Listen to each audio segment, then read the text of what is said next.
Boa noite, meus irmãos. Muito em breve vamos começar o estudo da noite. Só esperando esse minutinho que nos falta.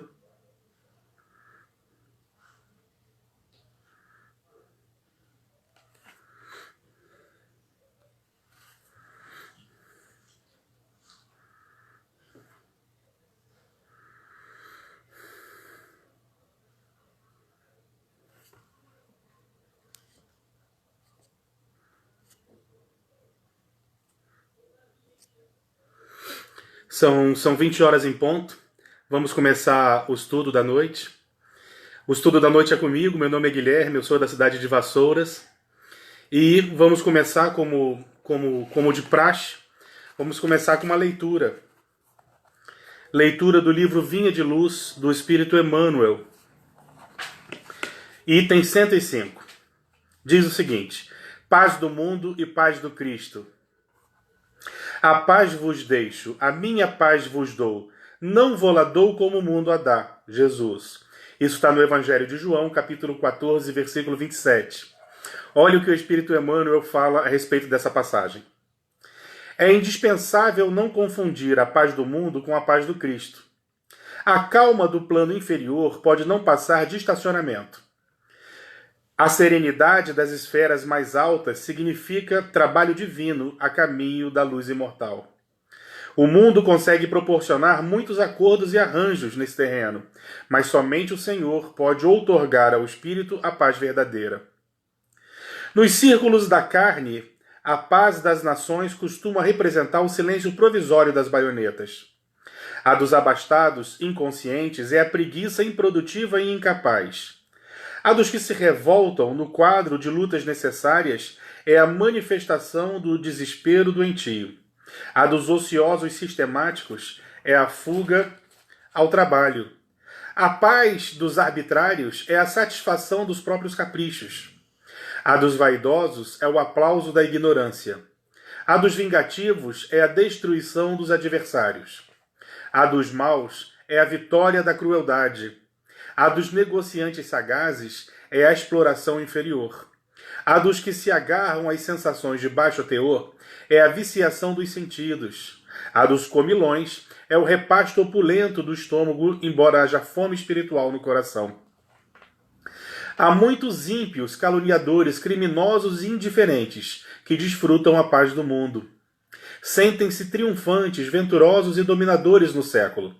A ignorância endinheirada, a vaidade bem vestida e a preguiça inteligente sempre dirão que seguem muito bem. Não te esqueças, contudo, de que a paz do mundo pode ser, muitas vezes, o sono enfermiço da alma. Busca, desse modo, aquela paz do Senhor, paz que excede o entendimento, por nascida e cultivada, portas adentro do espírito, no campo da consciência e no santuário do coração. Meus irmãos, eu gostaria de convidá-los agora para que nós possamos fazer uma prece que é praxe em toda atividade espírita. Então vamos, nesse momento, buscar um instante de silêncio para que a gente possa conversar com Deus, para que a gente possa buscar uma boa sintonia.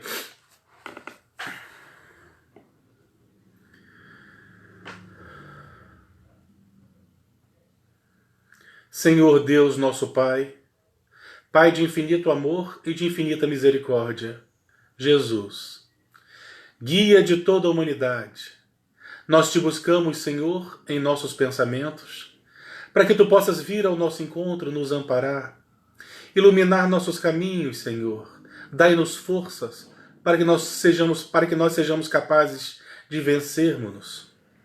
Gostaríamos também, nesse instante de prece, de aproveitar para lhe agradecer.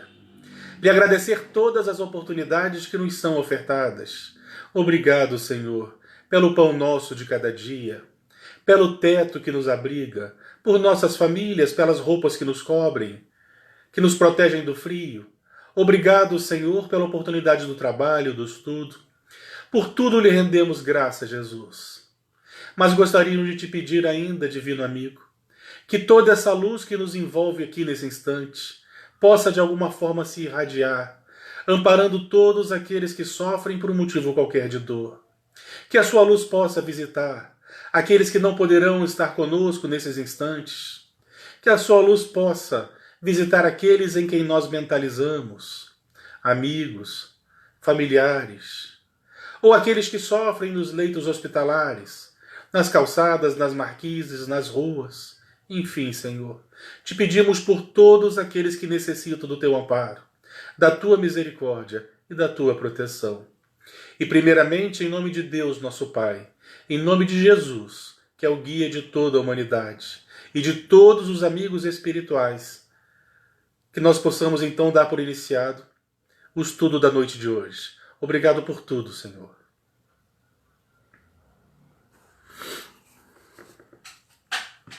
Boa noite, meus irmãos. Meu nome é Guilherme, eu sou da cidade de Vassouras, e somos nós que vamos conduzir o estudo do Evangelho da noite de hoje. O tema que nos foi oferecido é um tema que particularmente eu gosto muito. Nós vamos falar sobre a prece. Conforme nós falamos, nós iniciamos o nosso bate-papo, a prece ela é algo tão importante, mas tão importante, que não existe nenhuma atividade espírita que não comece e não se encerre com a prece. Nós sempre, antes de começarmos qualquer atividade e ao terminarmos para agradecer, a gente sempre busca a prece, no sentido da comunhão com aqueles que nos inspiram, com aqueles que nos protegem, um amparo, a proteção. Tudo isso nós sabemos que é de fundamental importância. E como nós sempre fazemos ao longo desses anos, sempre que nós começamos um estudo, nós sempre nos reportamos alguma passagem no Evangelho. Se os Espíritos disseram a Allan Kardec que Jesus é nosso modelo e guia, e nós soubemos também através dos Espíritos que Jesus é para nós, aqui na Terra encarnados, governador do nosso orbe, é aquele que nos envolve, aquele que ilumina nossos caminhos, aquele em quem nós estamos mergulhados. É natural que a gente busque recursos nos seus evangelhos, nos registros biográficos que temos, as lições para conduzir esse momento de estudo. Tem uma passagem que eu gosto muito, que ela está presente em 4 momentos do Evangelho. Ela está presente em 3 evangelhos e numa epístola.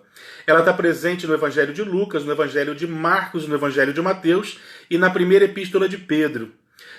O único evangelista que não faz referência a essa passagem é o evangelista João. Essa passagem ela começa narrando uma história que é mais ou menos assim. Diz que Jesus ele precisava se recolher para orar. Curiosamente, nós vamos encontrar, por exemplo, no Evangelho de Lucas, no capítulo 5, versículo 15, 16 em diante, nós vamos encontrar uma curiosidade.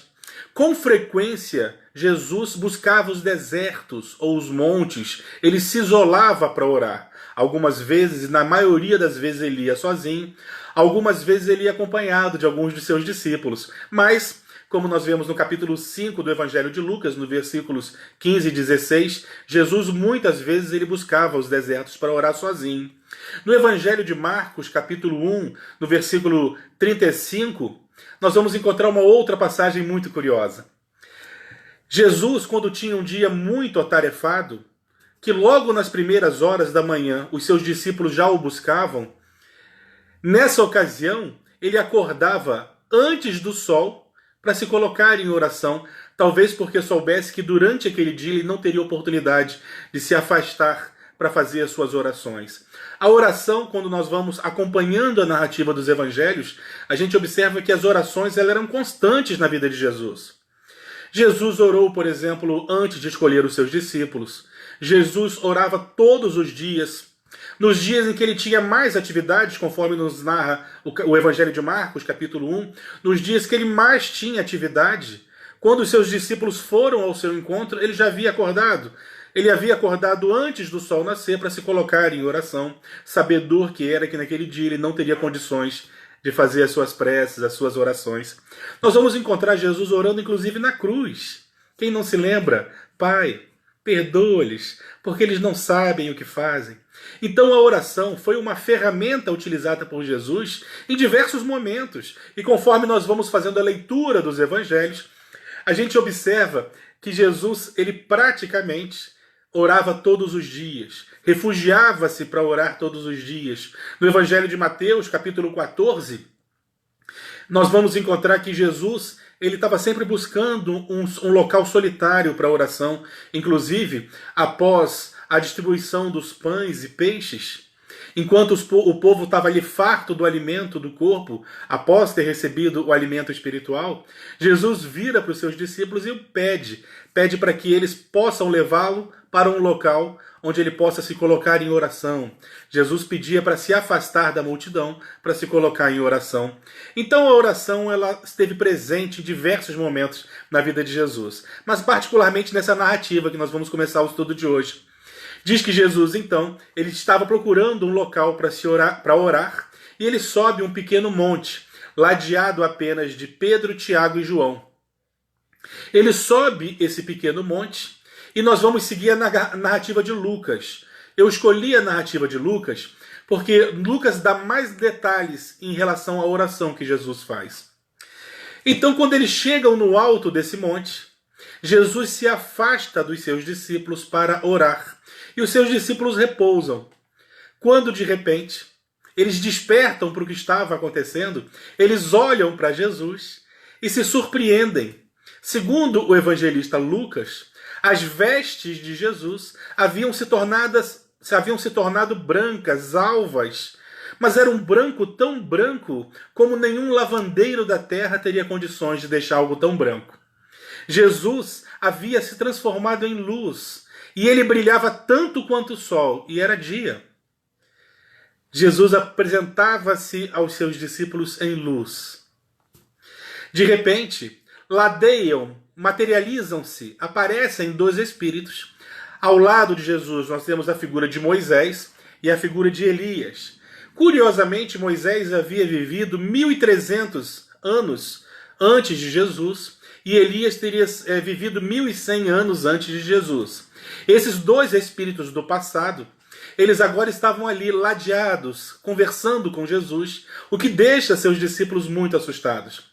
Pedro então se aproxima de Jesus e diz assim: Mestre, como é bom estarmos todos aqui reunidos nesse momento.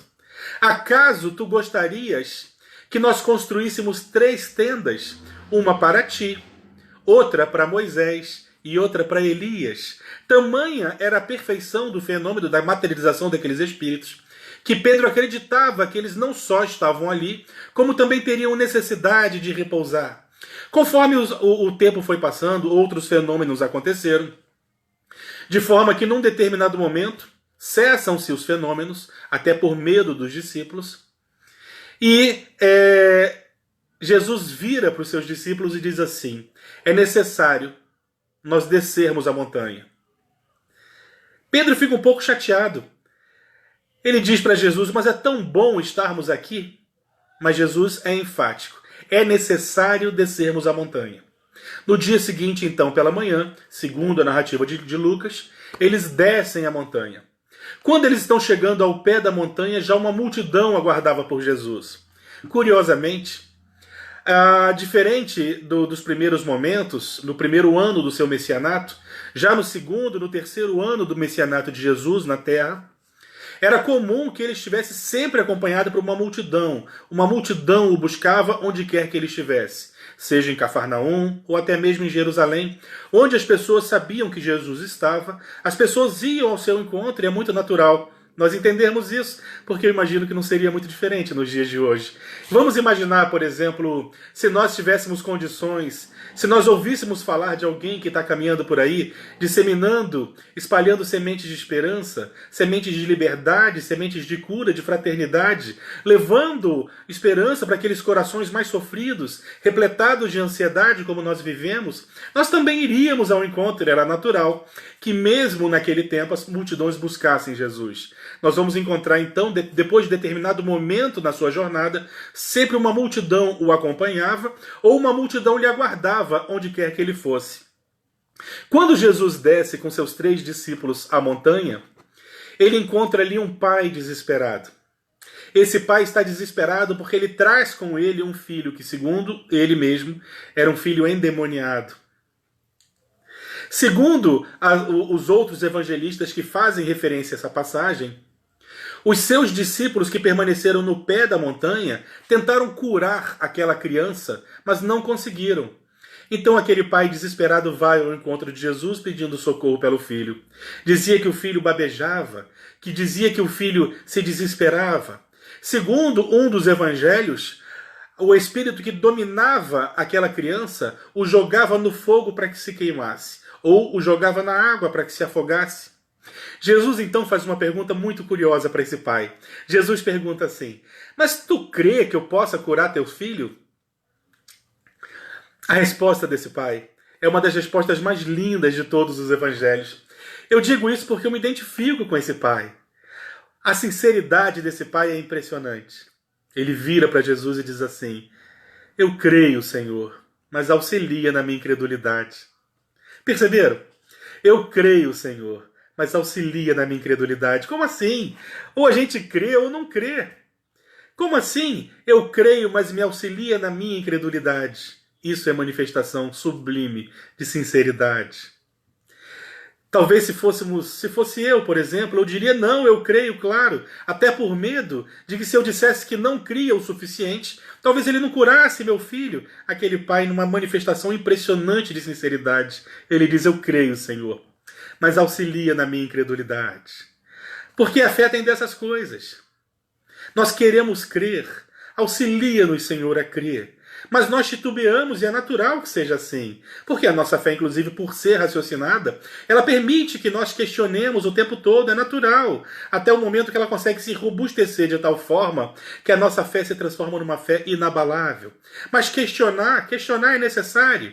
Mas é importante que nós nos robustecemos dessa fé para os momentos mais difíceis, porque às vezes nós afirmamos a nossa fé nos momentos fáceis, quando estamos todos com saúde, barriguinha cheia. Mas quando somos assaltados pela adversidade ou pela prova, será que nossa fé permanece constante da mesma forma? Nós que nos vangloriamos, afirmamos que nossa fé é racional, é uma fé raciocinada. Meditemos sobre isso. Jesus então cura. Ele cura aquela criança.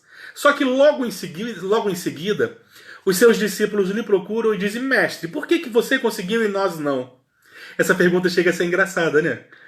Os discípulos de Jesus, aqueles 9 que permaneceram ao pé do monte, se aproximam de Jesus e questionam: ué, por que você conseguiu curar essa criança e nós não conseguimos? Passamos a noite inteira tentando. Jesus, na sua pedagogia maravilhosa, na pedagogia completamente voltada para as almas, na pedagogia completamente voltada para o amor, ele reconhece a fragilidade dos seus discípulos e com muito carinho ele responde da seguinte forma: é porque para esta casta de espíritos é necessário jejum e oração. Perceberam? O jejum e a oração. O jejum moral, o jejum de nós higienizarmos os pensamentos, os sentimentos. Era o jejum ao qual Jesus se referia. E a oração, porque a oração é a oportunidade que temos de comunhão, de recebermos o auxílio do qual nós necessitamos, onde somos amparados, onde nós nos vinculamos às energias positivas que envolvem o universo naturalmente. Aqueles que nos amam têm na oração a oportunidade de chegarem em nosso auxílio. Mas vamos voltar um pouco antes ainda nessa passagem. Quando nós pegamos essa passagem em alguns detalhes, nós observamos que tudo o que se desenrolou se desenrola a partir do momento em que Jesus se recolhe em oração. Segundo o evangelista Lucas, Jesus se afasta do grupo e se coloca em oração. E quando os discípulos olham para Jesus, Jesus brilhava tanto quanto o sol. Era a oração. Outra curiosidade é que no momento em que eles vão descer a montanha, Jesus diz a seguinte frase: é necessário descermos a montanha. Mas Pedro havia falado que era tão bom estarem ali naquele momento. Quem não queria estar ali naquele momento, na companhia de Jesus, desses grandes personagens da história, na figura de Moisés, na figura de Elias, patriarcas, pessoas importantes para aquela cultura? Quem não queria estar ali vendo, recebendo as luzes do conhecimento, do amor de Jesus? Mas Jesus é enfático.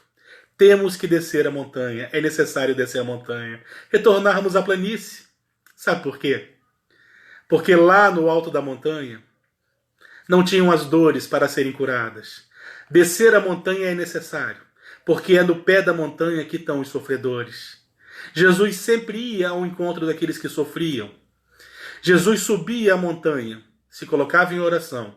Buscava os desertos, se colocava em oração, mas sempre ia ao encontro daqueles que sofriam. Ele desce a montanha porque era necessário, porque nós não temos condições de viver naquele paraíso mitológico da paz, onde nada acontece. Nós temos que ir ao encontro do sofrimento, da prova, da dificuldade, porque é isso que nos coloca, é o convite do trabalho. Então, estarmos em paz quando estamos, por exemplo, dentro da instituição espírita é muito fácil. O nosso compromisso é do lado de fora, onde nós somos assaltados pelos nossos sentimentos inferiores, as nossas más inclinações, os nossos vícios. É lá que nós somos desafiados, é fora, portas afora. Então nós temos que descer as montanhas para encontrar as nossas imperfeições, encontrar aqueles a quem nós temos que servir, aos que sofrem. Então, através dos evangelhos, nós observamos que a oração ela era frequente na vida de Jesus. Ela era uma constante. Jesus se valia da oração em diversos momentos. Ele se preocupava tanto com a oração que na montanha ele nos ensina a orar a famosa oração dominical, o nosso famoso Pai Nosso. Num determinado momento, ele diz aos seus discípulos assim, pedi e obtereis, buscai e achareis, batei e abrir-se-vos-á. Porque o pai não dá uma pedra ao filho que lhe pede pão, não dá serpente ao filho que lhe pede peixes. Se vós, sendo maus do jeito que são, sabem dar coisas boas para os seus filhos, imagina o Pai que está nos céus. Jesus nos falava da necessidade de nós falarmos, de nós comungarmos, de nós nos colocarmos de portas abertas para recebermos a ação daqueles que nos amam, que nos protegem. Allan Kardec, ele diz o seguinte, Allan Kardec fala que todos nós aqui na Terra, nós temos, além da nossa família de laços sanguíneos, nossa família corporal, todos nós também temos uma família espiritual, e diz inclusive que essa família espiritual, com laços muito mais fortes, essa família existe em maior número e é natural que esses personagens, que é a nossa família espiritual, eles queiram interferir em nossas vidas. E de que forma eles podem nos inspirar? De que forma eles podem nos proteger quando nós nos colocamos em comunhão, através da prece, por exemplo? Existe uma crônica muito gostosa que explica bem isso. Diz que na França, naquelas vielas em Paris, eu estou falando como se conhecesse, mas não conheço. Diz que na França, em determinado momento do século XIX para o começo do século XX, esse período que foi conhecido como Belle Époque, onde se fazia muita cultura, se valorizavam os livros, as pinturas. Diz que existia lá um crítico que estava passeando entre as mostras de arte que eram na rua, e ele então viu um determinado quadro. Ele se aproximou do quadro e do pintor que estava ao lado e começou a fazer críticas horríveis, dizendo, esse quadro é um absurdo, ele não faz o menor sentido. Porque o quadro era Jesus, batendo numa porta. E o crítico dizia, você não vê o absurdo? Jesus está batendo numa porta que não tem maçaneta. Para que serve uma porta sem maçaneta? Uma porta sem maçaneta não serve para nada, ela não abre, não fecha. Uma porta sem maçaneta é a continuação da parede. Qual o sentido de Jesus estar batendo numa porta sem maçaneta? O que o pintor teria respondido que aquela porta, ela tem maçaneta sim, mas fica só para o lado de dentro. Representa a porta do coração. E a porta dos nossos corações só abre pelo nosso lado, pelo lado de dentro. Somos nós quem temos que abri-la para que Jesus possa entrar. É uma forma interessante de nós entendermos o que é a oração. Quando nós oramos, os nossos pensamentos, diz-nos André Luiz, que os nossos pensamentos, que são energia, eles são capazes de se vincular a pensamentos semelhantes. No momento que nós nos colocamos em oração, nós fazemos uma comunhão de pensamentos com aqueles que querem nos auxiliar, nossos guias, nossa família espiritual. Nós nos mudamos energeticamente e, segundo Allan Kardec, Jesus nos ouve. Talvez nós não tenhamos condições, e Allan Kardec quem diz isso, talvez nós não tenhamos condições de levar os nossos pensamentos a Jesus, mas existem os seus intermediários, aqueles que estão sempre conosco, que levam a nossa oração até Jesus, nos ensina Allan Kardec. Então o que é a oração? A oração é uma ferramenta que Jesus exemplificou ao longo de toda a sua trajetória, está em todos os evangelhos. Jesus sempre que podia se colocava em oração e dizia que a oração inclusive tinha o poder de fazer com que coisas acontecessem. de fazer com que Deus pudesse interferir em nossas vidas, quando ele fala o pedi e obtereis, buscai e achareis, o batei e abrir-se-vos-á. Ele deixava claro que a oração ela fazia com que determinadas coisas acontecessem de positivo para todos nós. E Allan Kardec, naturalmente, percebendo a importância dessa ferramenta, ele dedica mais de um capítulo à oração. Ele vai dedicar muitas páginas no Livro dos Espíritos, inclusive na lei de adoração. A oração é o primeiro ponto. No Evangelho Espírita, inclusive na edição brasileira do Evangelho Espírita, nós temos um capítulo a mais, que é a coletânea de preces espíritas. Então a importância da oração para nós espíritas, ela é tão grande, mas tão grande, que nós vamos encontrá-la em todos os momentos. Dificilmente nós encontramos uma obra de André Luiz, uma obra de Manuel Filomeno de Miranda, em que aquelas entidades superiores não se recolhem numa oração. O livro não se inicia numa oração. Esses personagens nos exemplificam essa ferramenta o tempo todo. Então a oração é uma ferramenta que nós devemos nos valer dela, mais vezes, muito mais do que nós utilizamos. Mas ela também, naturalmente, não é uma mágica, como nós gostamos de pensar, do tipo pedir coisas. Allan Kardec fala que podemos pedir coisas. A oração também é usada para pedir, mas nós temos que ter muita maturidade para entender que nos é dado aquilo do qual nós necessitamos. Pedir é importante, naturalmente. Pedir é, no mínimo, exercício de humildade de nossa parte. Allan Kardec ele é consultado num determinado momento, isso está na Revista Espírita, por que nós devemos orar? Ora, se Deus é onisciente, ele sabe de tudo que nós passamos. Se ele é onipresente, ele está conosco em todos os momentos, em todos os lugares, então ele, melhor do que ninguém, sabe daquilo que nós necessitamos. Mas Allan Kardec, quando é questionado por isso, por que temos a necessidade de orar, ele já inicia falando que é, no mínimo, manifestação de humildade de nossa parte.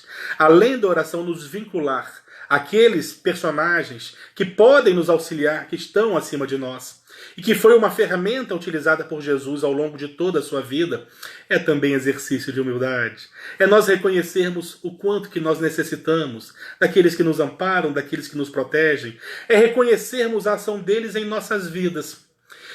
Então nós temos que, no momento de orar, pedir também, naturalmente, faz parte. Pedir faz parte e é necessário. Entretanto, nós temos que compreender que nem sempre aquilo que nós pedimos irá nos ser dado da forma como nós queremos. Porque às vezes a forma como nós queremos não é a forma da qual nós necessitamos. Nos será dado de acordo com o que nós necessitamos. A gente costuma repetir, inclusive no meio espírita, frases do tipo: nos será dado aquilo que nós merecemos. Não é verdade. Não é verdade.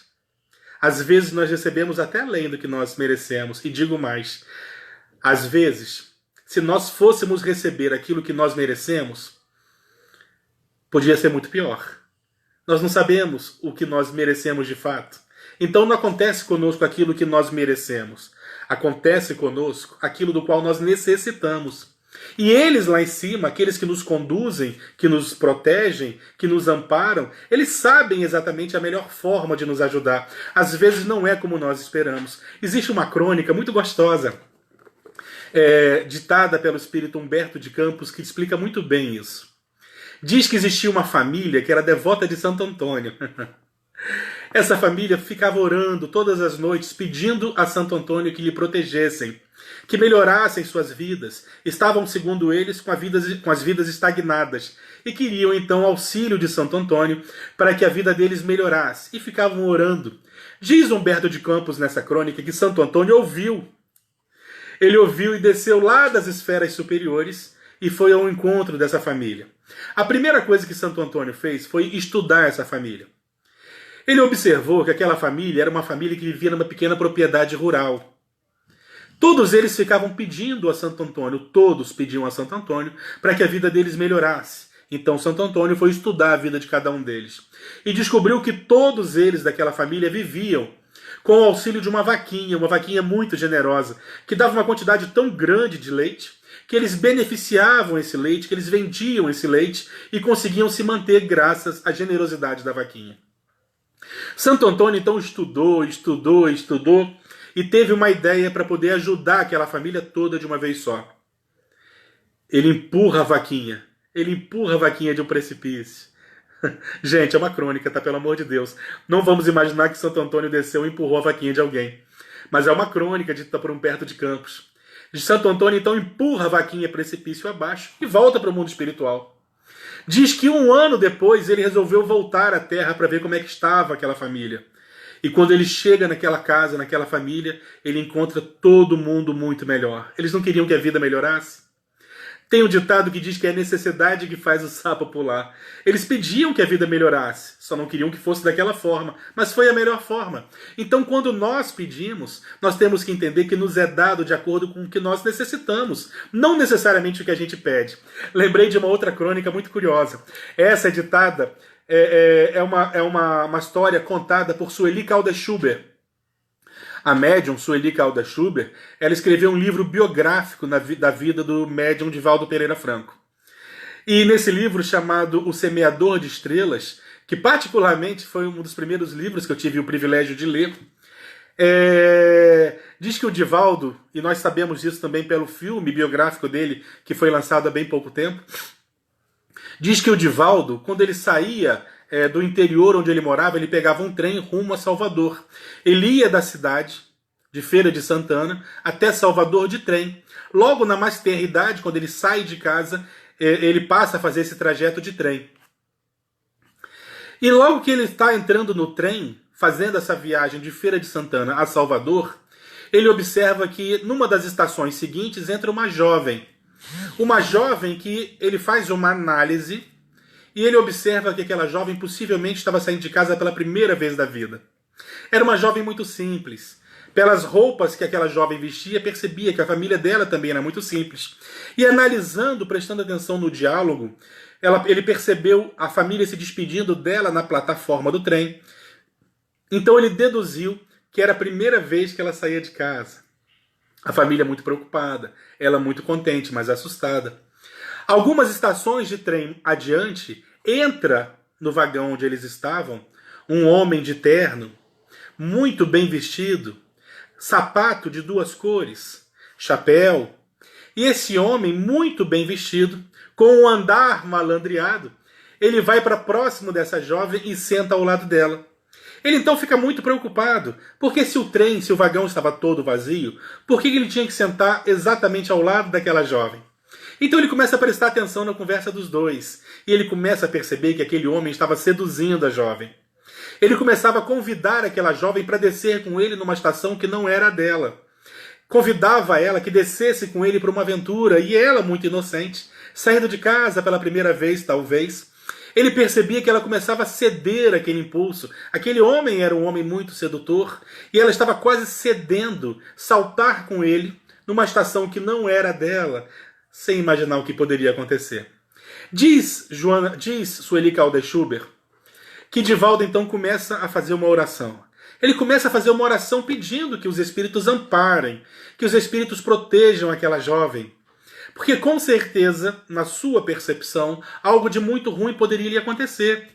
Então ele começa a orar fervorosamente, quando de repente ele fala que vê entrando no trem, entrando no vagão onde eles estavam, um espírito muito luminoso. Ele falou, ai, graças a Deus, esse espírito certamente vai proteger essa jovem. O espírito então se aproxima do casal, analisa a situação e começa a aplicar passes na região do plexo solar da jovem. E o Divaldo começa mentalmente a conversar com o espírito. Não é ela que precisa de passes, não. É ele. Quem precisa de passe é ele. É ele o lobo sedutor. Ela é a ovelha. E o espírito, dando de ombros, continuava aplicando passes no plexo solar da jovem. E Divaldo conversando mentalmente, não, meu irmão, quem precisa de passes é ele. É ele quem está mal intencionado. O espírito não se importou. Num determinado momento, o espírito então termina o que ele está fazendo, vira-se e vai embora. E o Divaldo fica, meu Deus, eu pedi e não fui atendido. De repente, conforme o trem vai viajando, aquela jovem começa a se sentir mal, começa a ficar mareada dentro do trem. E de repente ela vira para o rapaz, para o homem que a seduzia, e vomita nesse homem. Ela começa a passar mal e vomitar. e fica muito constrangida pelo que estava acontecendo, e o homem fica furioso.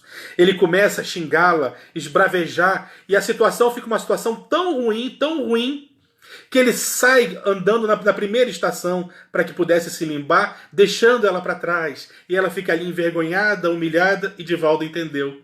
Ela foi protegida. Perceberam? Nós somos atendidos. Às vezes, ou até na maioria das vezes, não da forma como nós queremos, mas da forma como é necessário. Porque não somos nós quem determinamos isso, pelo amor de Deus. Existem aqueles que são capazes de enxergar além daquilo que nós enxergamos. Então, meus irmãos, a oração é o momento em que nós permitimos, que nós abrimos a porta do nosso coração, para que aqueles que nos amam, para aqueles que nos amparam, para que eles possam interferir em nossas vidas. Nos modificam energeticamente, porque quando nós elevamos os nossos pensamentos, nós sublimamos nossas energias. Então nós nos transformamos energeticamente. A oração tem todo esse poder. E Jesus fala mais sobre oração. Ele diz que quando nós formos orar, nós devemos tomar muito cuidado para não fazermos como os fariseus, que gostavam de orar em pé nas sinagogas, para que todos pudessem ouvi-los. Dizia Jesus que nós devemos orar no aposento de portas fechadas. Naturalmente, é algo que se faz para dentro dos nossos corações. Nós devemos buscar nossos aposentos e nos recolhermos para um diálogo com Deus, porque orar é isso. Curiosamente, como nós começamos falando, orar, a palavra orar vem do latim. E ela tem o mesmo significado que falar. É por isso que muitos faladores são chamados de oradores, porque orar tem a mesma origem. Entretanto, Allan Kardec nos fala que orar ainda é algo mais profundo. Porque orar não é apenas manifestação do nosso pensamento. Orar também é manifestação dos nossos sentimentos. Então, quando nós começamos a aplicar em nossas vidas essa ferramenta maravilhosa que Jesus nos ensinou, que Jesus utilizava diariamente em suas vidas, em todos os momentos, nós vamos perceber que muitas provas, que muitos momentos difíceis em nossas vidas mudam. Nós mudamos porque nós passamos a estar mais em harmonia, porque nós permitimos que aqueles que nos inspiram se aproximem de nós, possam nos inspirar, possam nos auxiliar. Então a oração, ela faz esse papel. Ah, mas Guilherme, como é que a gente vai fazer para ficar orando o tempo todo? Isso é fanatismo religioso. Se eu vou ficar em oração, gente, não são ladainhas, não são rezas. Oração são sentimentos, são pensamentos sublimados. Nós não ficamos em oração apenas quando estamos de joelhos, sentados, em pé, com um livro, falando, deixando de falar. Nós estamos em oração. Olha o que Joana de Ângeles fala. Se a oração é uma expansão dos nossos sentimentos, é um exercício de sentimentos, nós estamos em oração sempre que nós sentimos coisas boas. Por exemplo, quando nós lemos um bom livro, quando nós estamos ouvindo uma boa música, quando nós estamos numa conversa agradável que nos sublima, é também oração. Então nós temos condições de passar mais tempo orando, não apenas naquele momento de uma conversa íntima que nós fazemos com Deus, com nossos guias, com Jesus, mas também o tempo todo, quando nós escolhemos o que nós faremos durante o dia. A boa leitura é momento de oração. O bom diálogo, a boa música é também momento de oração. Então, meus irmãos, nós sabemos que no mundo de provas e expiações que nós vivemos, as expiações são inevitáveis, porque é resultado de um processo educativo do qual nós necessitamos. Mas boa parte das provas, nos ensina Allan Kardec, nós temos condições de evitar, de nos proteger. E a oração, ela é uma ferramenta muito boa nesse sentido, porque ela muda as energias. Ela nos muda energeticamente. Ela faz com que nós abramos a porta dos nossos corações. Então vamos nos valer da prece mais vezes. Vamos trazer a prece para o lar. Vamos ensinar a prece para os nossos filhos. Vamos trazer essa ferramenta maravilhosa que não foi à toa. Jesus nos ensinou. Jesus subiu no alto do monte e nos ensinou a orar. Nos ensinou a oração dominical. Se recolhia em todos os momentos, não apenas Jesus, mas todos os grandes mártires que vieram em seu nome, nos exemplificam a oração como uma ferramenta fundamental em nossas vidas. Não tem um único sequer, que não tenha utilizado a ferramenta da oração. Oremos. Oremos e nos mantenhamos vigilantes na medida do possível. Meus irmãos, que a paz de Jesus permaneça entre nós. E, como é natural, nós vamos encerrar o nosso estudo com uma oração. Eu convido a todos os irmãos que ainda nos ouvem para que nós possamos, nesse instante, silenciar, buscar uma posição confortável. Curioso isso, né? Porque é muito comum, sem fazer nenhum tipo de julgamento, nós vermos uma preocupação muito grande com o exterior nas orações. As pessoas preocupam-se em estar de pé. As pessoas preocupam-se em estar de joelhos. E Allan Kardec ele tenta romper com isso tudo, que ele chama de práticas exteriores. Ele diz que estar de pé não é sinal de respeito. Tem pessoas que estão de pé e não têm respeito. Dar as mãos também não é sinal de fraternidade. Tem pessoas que dão as mãos e se odeiam. Então Allan Kardec ele tenta fazer com que o momento da oração seja um momento sem práticas exteriores, sem uma preocupação com o parecer. Então vamos buscar uma posição confortável. Se estamos em casa, no sofá, na cadeira, na cama, não importa. Nesse momento vamos buscar uma posição confortável. Vamos tentar esvaziar os nossos pensamentos, para que o nosso corpo possa entender que algo de diferente está acontecendo. E vamos orar. Eu convido a todos que possam me acompanhar nessa prece. Essa prece é mais ou menos assim.